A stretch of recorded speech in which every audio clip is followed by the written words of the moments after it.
ராஜேஸ்வரி வந்து உள்ள கண்மணியும் அன்பும் நுழைஞ்ச உடனே செமையா டென்ஷன் ஆயிடுறாங்க. இந்த கண்மணி இதுக்கப்புறம் இந்த வீட்ல இருக்கவே கூடாது.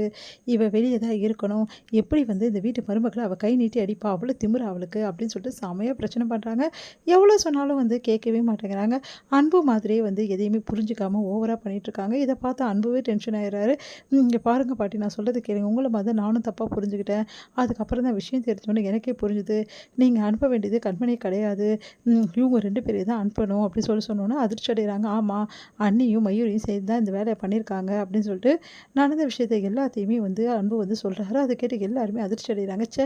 இவ்ளோ கேவலமான விஷயத்த பண்ணிட்டு நல்லவங்க மாதிரி வந்து என்கிட்ட பேசுனீங்களா? அப்படின்னு சொல்லிட்டு செம்மையா டென்ஷன் ஆயிடுறாங்க ராஜேஸ்வரி. ச்சே! நீங்க இப்படி பண்ணியிருந்தீங்கன்னா, நம்ம வந்து கிளவுட் கிச்சனுக்கே வந்து கெட்ட பேர் ஆயிருக்கும். இந்நேரம் என்ன ஆயிருக்க வேண்டியது?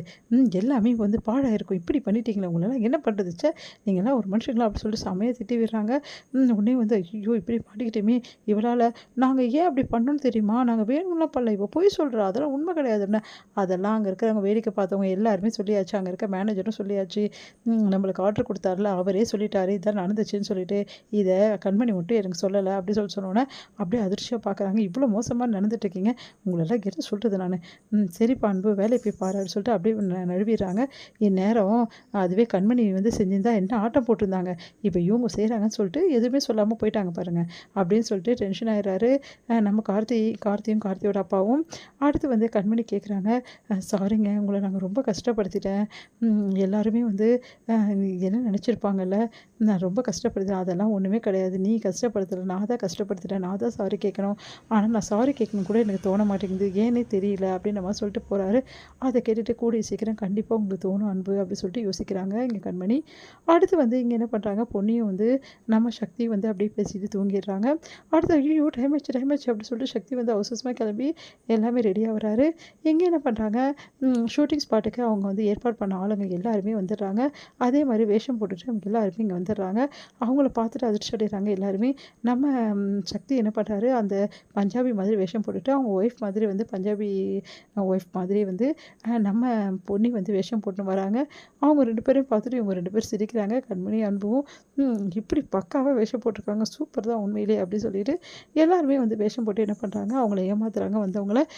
உண்மையிலேயே வந்து ஷூட்டிங் நடக்கிற மாதிரி வந்து எல்லார்கிட்டயும் பேசுகிறாங்க. அதெல்லாம் பார்த்து அவங்களும் நம்பிடுறாங்க. அடுத்து வந்து நிறைய விஷயங்கள் அவங்க கேட்குறாங்க. சார் எங்கே சார் நடக்கணும்? ஏது சார் அப்படின்னு. எல்லாரும் உள்ளே வாங்க, இங்கே இருந்தால் எப்படி? வாங்க வாங்க அப்படின்னு சொல்லிட்டு உள்ளே கூட்டிகிட்டு போகிறாங்க. நான்லாம் இந்த ஊரில் இப்படி இருந்தேன், அந்த ஊரில் அப்படி இருந்தேன் அப்படின்னு சொல்லிட்டு நிறைய விஷயங்கள் வந்து பொய்யா பேசிகிட்டு இருக்காரு சக்தி. அதெல்லாம் அப்படியா சார் அப்படின்றாங்க. ஆமாம், நீங்கள் தான் மெயின் லீடாக நடிக்க போகிறீங்க. நீங்கள் என்ன பண்ணாலும் சரி, உங்களுக்கு பணமாக நான் அள்ளி அள்ளி கொடுப்பேன். ஒவ்வொரு ஷாட்டுக்கும் நிறைய பணம் கொடுப்பேன் அப்படின்னு சொல்லிட்டு அவங்கள ஏமாத்துறாரு.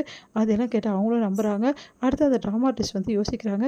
உண்மையிலேயே இதெல்லாம் நம்பலாமா? இவ்வளோ பெரிய ஆள் நம்மளுக்கு வாய்ப்பு கொடுக்குறாரு அப்படி சொல்லிட்டு சந்தோஷப்படுறாங்க. இனிமேட்டு யாருக்கும் எந்த இதுவும் நடிச்சு கொடுக்கக்கூடாது. இந்த ஒரு நடிப்பு நடித்தா போதும், நம்ம வாழ்க்கையே செட்டில் ஆகிடும் அப்படி சொல்லிட்டு சந்தோஷப்படுறாங்க. இவங்க தானே அப்படி சொல்லிட்டு, ஆமாம் இவங்க தான் அப்படி சொல்லிட்டு அன்புக்கிட்ட வந்து கண்ணை காட்டுறாரு. நம்ம சக்தி, ஓ அப்படியா இவங்கள கூட்டிகிட்டு போகிறேன் அப்படி சொல்லிட்டு, வாங்க சார் உள்ளே வாங்க உள்ளே வாங்க அப்படி சொல்லிட்டு அவங்க 2 பேரையும் கூட்டிகிட்டு போகிறாங்க உள்ள. உடனே வந்து அவங்க கிட்ட வந்து இப்படி தான் நடிக்கணும், இப்படி தான் பேசணும் அப்படின்னு சொல்லிட்டு எல்லாருமே இப்போ வந்து பேசட்டும் அப்படின்னு சொல்லிட்டு பேசி அவங்க நடிச்சிட்ருக்காங்க. அவங்க வந்து ஒன்றும் புரியாமல் யோசிச்சுட்டே போகிறாங்க உள்ள.